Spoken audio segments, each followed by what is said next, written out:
can't confuse a countdown from 5.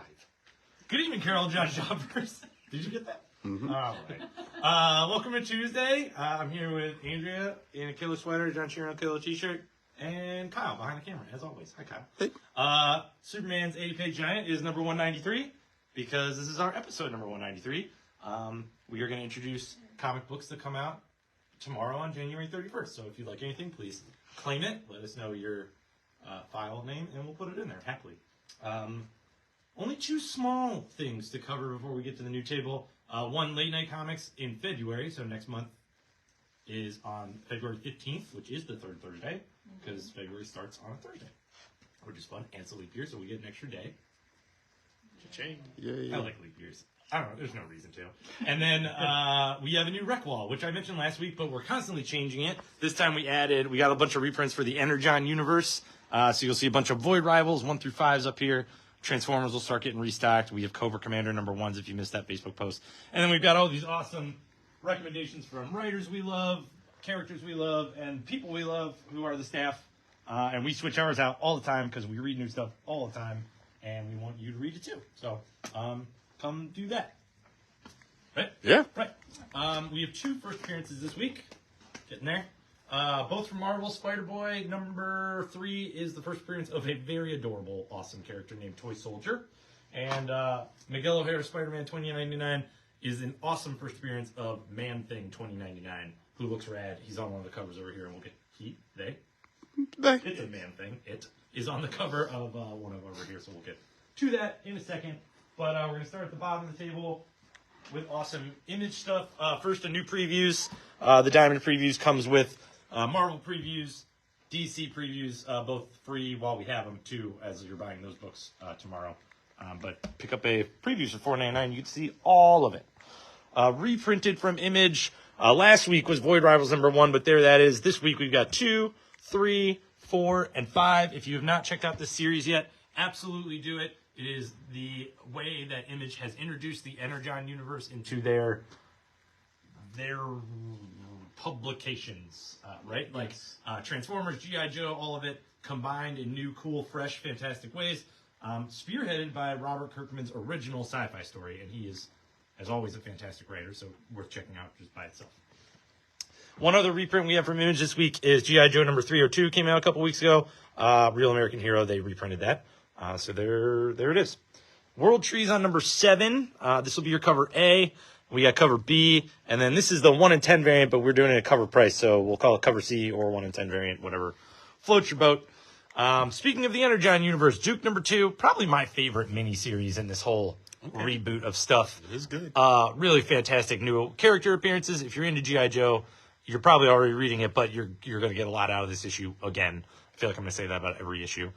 So that's number 2 of the 5-issue miniseries. This is your cover B. This is your cover C, technically the 1 in 10 variant, but again, we're doing that at cover price. And then we got 1 in 25 cover and a 1 in 50 cover by one of my favorite artists, Nick Dragotta.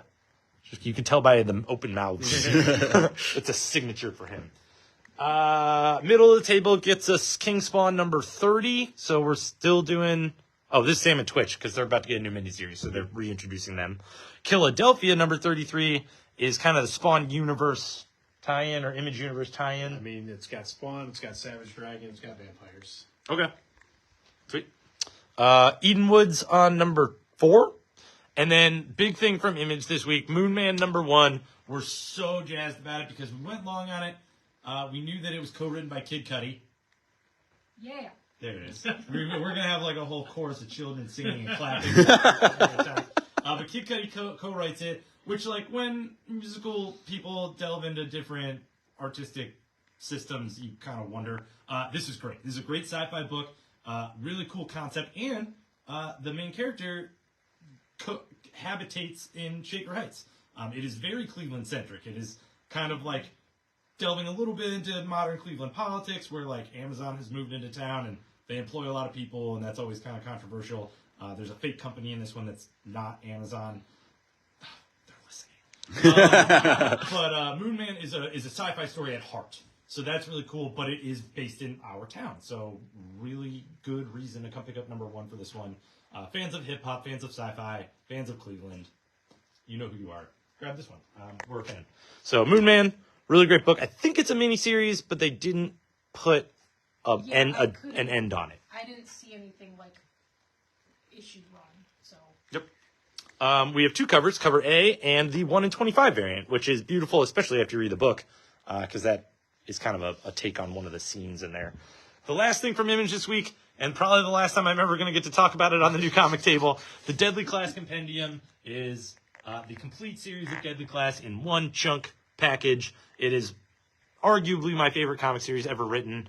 So if you value my opinion at all, and you better because you listen to me every week, that's worth it. If you never read it. Quadruple down on it? I am not going to quadruple down on it. I own all the issues. I own all the hardcovers. I own all the paperbacks. I don't need this one. I was going to say, it's thicker than this Marvel Omnibus. And Yep. those are It's all 56 issues without my letter in it. So. But now we're getting into Marvel collected editions. One epic collection this week. One epic collection from Marvel this week. Dark Avengers, Modern Era. This is Osborn's Reign. So that's a great collection. I love all the Dark Avengers stuff, period. Sabretooth and the Exiles, the complete 5-issue miniseries is in paperback. Betsy Braddock, Captain Britain. Nailed it. All issues of that miniseries in the paperback. Venom Lethal Protector, the most recent miniseries, all collected there. Then we've got a hardcover omnibuy of Iron Fist, Danny Rand, the early years. I do not know why they need to specify it as Danny Rand. There have not been that many Iron Fists. But you got Chris Claremont in this book, Tony Isabella, John Byrne. I mean, everything great about Iron Fist is in this book. First appearance of Sabretooth. And first appearance of Sabretooth, which you can't beat. Daredevil Born Again in, what do they call this, a gallery edition? Yes. Or just a large, oversized hardcover. All the most beautiful artwork of Daredevil, arguably, in an oversized form. Kevin, how many did you buy? 4? At least 5. He's got 5 copies. So there's one left, kids. Talk to him on Saturday about it. Oh, yeah. Star Wars Epic Collection this week is The Menace Revealed, Volume 4. So we got some prequel stories. Mm-hmm. And then Star Wars last issue of Dr. Aphra, number 40 for this current run, wraps up that whole ongoing series, which is kind of fun and surprising. Yeah. She'll be back. Incredible Hulk is on issue number 8. This wraps up the story arc with this Ghost Rider of the Desert, kind of World War II angle of this guy. Very cool how he kind of sums up his story in this one. We've got the Wolverine homage variant available for that one, alongside a 1 in 25 cover. One of our favorite books in the shop this week. We just restocked on number 1, so if you're into it, a 5-issue miniseries by Chip Zdarsky called Avengers Twilight. It is the Avengers in their Twilight years, and it's done well. It's not just like, oh, Cap's old. It's with a purpose. That's cool. I'm not going to say anything more. That's your cover A. We've got your cover B, and then a 1 in 25 variant. This one really does flesh out the world of the Avengers now. Did you get a chance to read it? Halfway through. Are you to the part that I think you'll care about? No. Okay. Yes. Yes. Okay, Yes, cool. yes. A character that Yes. you care about. All right, Yes. cool.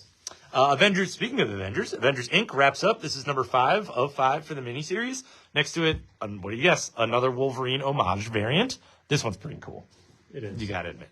One facsimile edition from Marvel this week. Amazing Spider-Man 252. It's a new printing of the facsimile, so they did this one last year. But it's accompanied by a spiffy shiny variant and a 1 in 25 cover, which you don't often see with facsimiles. So Never see. Yeah. Kyle exclaimed. I did. Marvel Superheroes Secret Wars Battle World. Yes, I'm on a roll. Number 3, that's your cover A. We got your cover B, got your cover C, and we got a 1 in 25 cover, Human Torch style. Speaking of miniseries, Gang Wars got a tie-in this week. Deadly Hands of Kung Fu's on number 2. That's your cover A. This is your cover B. And then, my new favorite story arc that I didn't think I was going to like so much. Still very, very violent. This parental advisory is not a joke. So Wolverine number 42 is in the middle of Sabretooth War. Essentially, since I didn't really explain it too well the first time, essentially you've got a multiverse worth of Sabretooths, and they're all pissed off. All of them. And they all hate one Wolverine. Not all their Wolverines. They're teaming up against this one. And it's awful. Like, awful. They are going after everybody he gives a hoot about. Even people he doesn't. So that's your cover A. We've got a Stormbreaker variant. We'll call that cover B. And then we're moving on. Miguel O'Hara, Spider-Man 2099. This is the last of the miniseries they were wrapping up after this whole month. It is the first appearance of Man-Thing 2099, and it is awesome. Man-Thing is going for the eyeballs right from the get-go. He really is. So that's your cover A, the more orangey one. This will be your cover B. And then we've got a 1 in 10 design variant with that Man-Thing 2099 on it. Get a good look, because that's going to be gone in a second. Spider-Boy number 3 has that fantastic story about a toy soldier in it. He is a little bit of a misguided piece of tech, and Spider-Boy gets to do some mentoring. It's pretty fun. That's your cover A, looking kind of monstery. A little bit of a meta cover B there. Cover C is a Wolverine homage cover for Spider-Man 300. And then cover D is the Stormbreakers cover, and then we got a 1 in 25 variant, where he's kind of like not beating up those guys. I'm all for any screaming man in masks on my cover. So, yeah. Such a specific I love it. I have a couple. Carnage is on number 3 of the current ongoing series, which is kind of a misleading cover. It's Cletus for Carnage. That's all right. But then we got a big number 1 for the X-Men readers among us. Dead X-Men number 1 is a cool tie-in with the Fall of X. So after all the Hellfire Gala shenanigans went on and all those X people died, all those mutants died, we have a point where Professor X had the opportunity to bring a couple of those back for a very specific reason, tied into all the shenanigans, and he brings them back, and they've got a very short amount of time to accomplish a very specific mission. I don't want to give out more than that, but it's a provocative idea, and it seems like they're going to pull it off pretty well. There's 5 issues of this. This is number 1. Cool. Like this cover a lot. Very cool. I like this cover for some reasons, and I hate it for other reasons. Your cover B is the Wolverine homage variant. Your cover C right here features Galloware. That's kind of cool. Oh, yeah. I didn't really think about it. And then 1 in 25 cover, Jubilee. Sure got it. Yep. Man, now I want that Galloway cover. That's pretty cool. Right above that, we've got Spine Tingling Spider-Man number 4. It wraps up the miniseries, or does it? There's a great question mark at the end of it. But it is done for now. I have a feeling we're going to see some more spooky Spider-Man stuff in the near future. Top of the Marvel table brings us a new Marvel Voices. It's Marvel Voices Legends. This features black creators and black characters in the Marvel Universe for Black History Month. So, great rundown of the current state of African-American creators in the Marvel Universe and modern stories. You got Deathlock story, you got Sam Wilson's story, you got Patriot stories. Black Panther, I think, has one in here. Yep. Luke Cage. No, Misty Knight. Oh, Misty Knight. Okay, so some cool stories. They've been doing these for a while. We're kind of old hat at this point, but great little like quarterly one shots. We've got a couple other covers. Got a Deathlock cover on cover B, Luke Cage on cover C, Black Panther on cover D. Oh, I got that right. Yep. Yeah. And now on to DC. Because then DC has their own version. It's the DC Power 2024. So they've got their big one. And it's got like Far Sector, John Ridley's doing a story, Dennis Cohen's doing a story, Bloodwind, which was my favorite one. And then like Batman, like everybody's in there. Spectre. There's Bloodwind. But the Far Sector one at the beginning is great because we have not had any Far Sector in quite some time. So get that. That's your big DC one for the week. Next to that is the Power Girl Uncovered. It's all the different variant covers that you weren't able to get, all collected in one big giant book, as she's talking with Streaky about all the different covers. And then the other big one of the week, Tom King does is it's all the backup stories that are in Wonder Woman. So if you've been ignoring those and just reading the main story, you can now read it as one big giant little collection with an all new story in there as well. It's all about Lizzie and then Damien and Jonathan as they all deal with stuff on Paradise Island. So yeah, it jumps a little forward in time too, like past where we have questions about the current Wonder Woman run. So it's like the answers to questions we haven't asked yet, which is kind of fun, and definitely a new character. A little hard to get a beat on where she's coming from, but in a good way. Yeah. So you got your regular cover there. You got your cover B variant for that one there, and then a 1 in 25 variant for that one there. 1 in 25. Me too. One of my favorite books of the week is Batman Robin, the annual, and it's Bruce and Damian going on a camping trip and finding out they're being hunted by lots of hunters.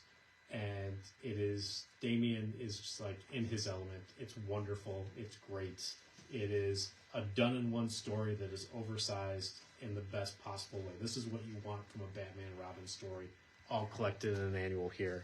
That's your regular cover. You have your 1 in 25 variant for that there. Batman Superman World's Finest is Mark Waid telling all the different stories that he did within his Batman Superman run with Metamorpho, Challenge of the Unknown, and this has the lead into issue 25 with all the Fifth Dimension imps and what's going to happen with them, because there's a shocker that happens at the end of the story. So And William Shatner. So that's coming up. I know. Yeah, In issue 25. In issue 25. So you got your regular cover there. You have your 1 in 25 variant for that one there, and your 1 in 50 variant for that there. Ooh.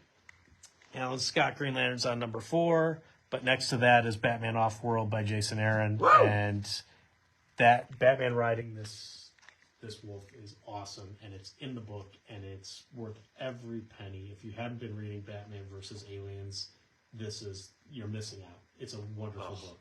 That was So the first good. thing I read this week. Like, opening the boxes right out of the gate. First thing I read. So you got your regular cover there, and you got your 1 in 25 variant for that there. This is like Second our, print? our in case you missed it. Yes. Second print of Justice League vs. Godzilla vs. Kong. It's issue number 3. So if you got the 1 and 2 and you missed number 3, now's your chance to get it. And it is all-out monster action. It's fantastic. And she was going to go get it signed this weekend. I can't wait. Yes, I am. So, and then another reprint, Batman 428, Robin Lives. You got your second print variant cover by Mignola, and then you got your second print Jim Aparo variant cover there. Look, he's alive. So that's there. And then collections-wise, Waller vs. Wildstorm in hardcover, that whole collection. And then Volume 6 of the Batman Urban Legends, which is worth it for the Nightwing story by Jamal Campbell with the director. That's the last one, right? I believe so. Nice. And then go for it. Next, we get into a little bit of small press. Somna number 2 from Distillery, which is one of the companies we are going to meet with when we go to Comics Pro retailer meeting at the end of the month, which we're super excited about because it's a new company and they're doing great stuff. We said that this book is spicy. We said that this is the book that you take home to read. All of us always read our new stuff in the store, except for this. So that's number 2. That's our cover A, and we have a 1 in 10 variant, which is beautiful. Isn't this silk wrap? Yep. Yeah. On the table, so that's cool. Weird Science EC Archives is on volume 3. Yep. Nice. For the paperbacks. Harriet Tubman Demon Slayer is on number 5 from Massive Publishing. You've got a pen and ink, which is like a black and white extras version of House of Slaughter. Sirens of the City from Boom is on their last issue with number 6. And we got a reprint of Tom King's Animal Pound, which is a Animal Farm adaptation in modern times, reprinting number 1. So if you missed that one and you're a Tom King fan, it's not just his superhero stuff that is good. I promise you that. A new graphic novel from Mad Cave called Under the Influence is about a meme gone viral, then gone wrong. Some hot dog eating meme essentially starts a cult for internet followers, and it's weird and wonderful. Rick and Morty, we've got Maximum Crescendo. That's number 1.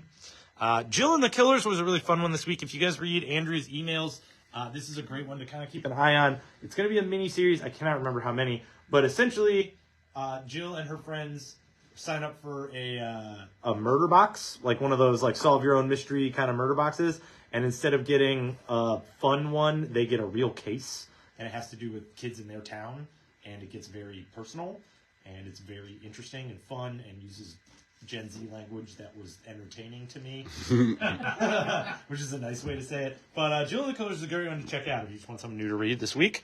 Next to it, speaking of new, Lilo and Stitch. Dynamite's killing it with their Disney properties, so this is probably no different. We got cover A for that, cover B, which I think is wonderful.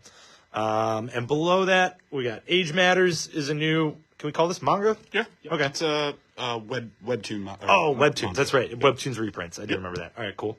So that's a new graphic novel. Hey, look, those action figures. We got restocked on a couple of fun things like Philosophy of Spider-Man, Philosophy of Deadpool. They're cool little coffee table books. And then we've got a few new new old kid stuff. Oh, our new kid stuff is this Miles Morales Spider-Man Through a Hero's Eyes storybook. And then we got Kitty Quest from last week. What do you know? That's Winston's pick. History of Comics, got hip-hop, some Spider-Man young readers you'll see on the table, along with our Percy Jackson restocks for that series hitting the internet. And then at the bottom of the table, a whole bunch of new discount graphic novels. So we've been processing a new collection John Shear bought over the weekend. We've got a lot of half-off graphic novels in here, some beautiful Marvel hardcovers that we have not had in a long time, but that we have the paperbacks of, so, can't have both. Not enough shelf space. But yeah, come check these out. That's probably worth coming on the shop alone, if not for everything new. Beyond that was a Fifth Wednesday table amongst a month of Fifth Wednesday tables. But we always find something to be excited about. Please come check out Moon Man and check out our new rec wall, and we'll happily find you something to read. Enjoy your Tuesday night, and we'll see you Wednesday for your comic books.